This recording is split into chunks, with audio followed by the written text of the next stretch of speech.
Hello दोस्तों, SS मंत्रा YouTube channel में आप सभी का स्वागत है। नमस्ते। आज हम हिंदी व्याकरण के एक बहुत ही महत्वपूर्ण विषय पर गहराई से चर्चा करने जा रहे हैं। जी, व्यंजन संधि। बिल्कुल, व्यंजन संधि। और हमारे पास शिवांश मिश्रा सर के नोट्स हैं, जिनके आधार पर हम इस विषय को बिल्कुल स्टेप बाय स्टेप समझने की कोशिश करेंगे। बिल्कुल।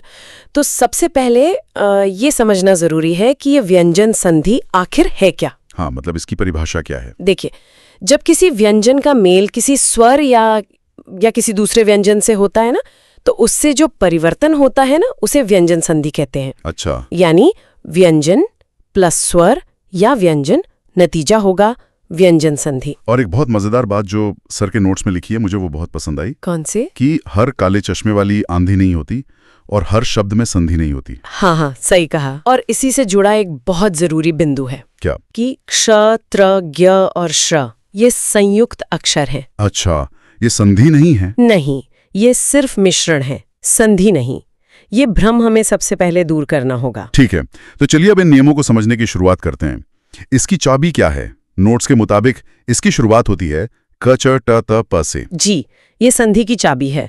हमें ये समझना होगा कि ये 5 वर्ग हैं: क वर्ग, च वर्ग, ट वर्ग, ट वर्ग और प वर्ग। और हर वर्ग में 5 अक्षर होते हैं। बिल्कुल।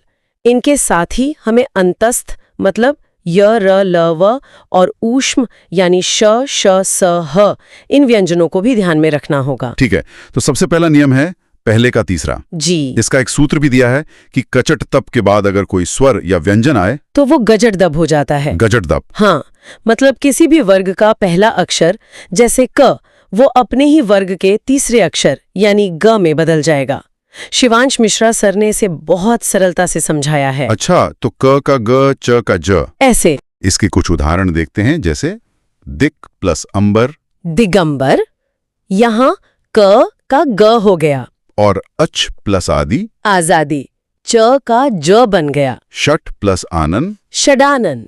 ट का ड हो गया। सत प्लस गति, सदगति। यहाँ त का द हुआ। और एक और वाक प्लस ईश, वागीश। फिर से क का ग। यहाँ एक प्रो टिप भी दी है। हाँ, ये बहुत जरूरी है। आधा अक्षर आधे में ही बदलता है, लेकिन अगर उसके बाद कोई स्वर आ जाए तो वो स्वर उस आधे अक्षर को पूरा कर देता है। एकदम सही। जैसे दिक प्लस अंबर में क का आधा ग बनता है, पर आगे अ स्वर है, तो अ ने उसे पूरा कर दिया और बन गया दिगंबर। बिल्कुल। अब आते हैं नियम 1 के एक अपवाद पर, पहले का 5वां। जी, ये नियम तब लागू होता है जब क, च, त, त, प के बाद कोई नासिक्य व्यंजन आता है। नासिक्य मतलब न या म। हाँ, ऐसी स्थिति में पहला अक्षर अपने ही वर्ग के 5वें अक्षर में बदल जाता है, तीसरे में नहीं। अच्छा, तो इसका एक उदाहरण है वाक प्लस मय। वांग्मय। यहाँ क का 5वां अक्षर ङ हुआ। और जगत प्लस नाथ। जगन्नाथ। त का 5वां अक्षर न बन गया। एक और है चित प्लस मय। चिन्मय। यहाँ भी त का न हो गया। तो यहाँ एक भ्रम हो सकता है, जैसे जगत प्लस ईश में तो त का द होता है, जगदीश बनता है। जी। लेकिन जगत प्लस नाथ में त का न हो जाता है, ऐसा क्यों? देखिए, जैसा कि शिवांश मिश्रा सर ने बताया है, ये बहुत सरल है। जगत प्लस ईश में त के बाद क्या है? ई, एक स्वर। तो नियम 1 लागू हुआ और त तीसरे अक्षर द में बदल गया। लेकिन जगत प्लस नाथ में त के बाद न है, जो एक नासिक्य व्यंजन है। इसलिए नियम 2 लागू हुआ और त 5वें अक्षर न में बदल गया। सारा खेल बाद वाले अक्षर का है। समझ गया। अब अगला नियम त और द के बारे में है।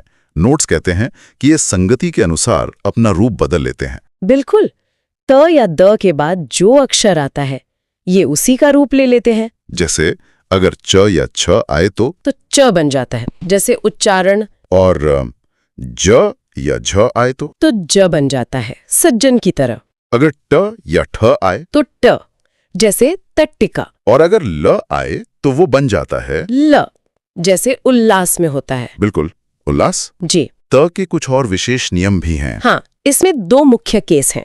पहला केस है जब त के बाद श आता है। अच्छा, त के बाद श। जी, तो त का च हो जाता है और श का छ हो जाता है। दोनों बदलते हैं। इसका उदाहरण है उत प्लस श्वास, जो बन जाता है उच्छ्वास। और दूसरा केस? दूसरा केस है जब त के बाद ह आता है, तब त का द और ह का ध हो जाता है। उत प्लस हार से उद्धार। जी, और एक और उदाहरण है तत् प्लस हित से तद्धित। ठीक है, अब छ से जुड़ा नियम देखते हैं।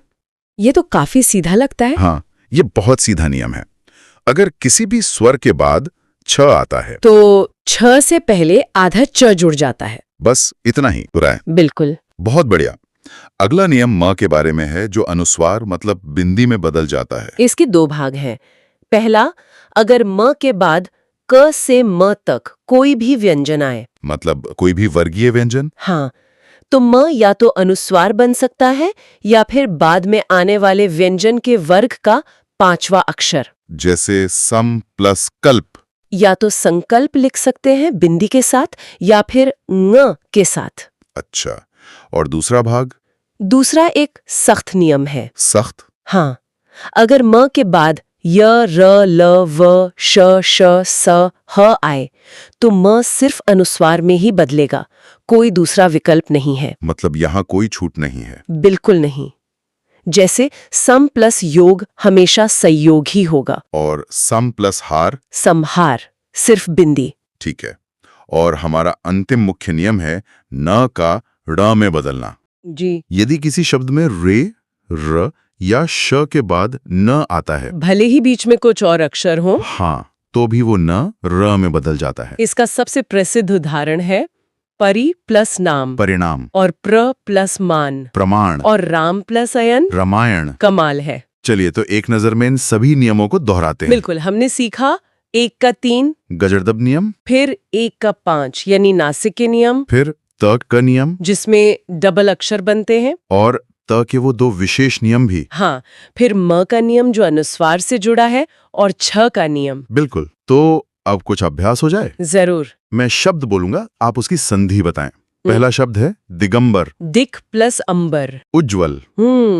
उत प्लस ज्वल, ये त का नियम है। बिल्कुल। संसार में कौन सा नियम है? संसार में है म का नियम, सम प्लस सार। और रामायण? वो न का रण वाला नियम, राम प्लस अयन। बहुत बढ़िया। और आखिरी सदाचार। सत प्लस आचार, ये हमारा पहला नियम है, 1 का 3। शानदार। तो जैसा कि सर कहते हैं, इन नियमों को समझने के बाद व्यंजन संधि अब आपकी मुट्ठी में।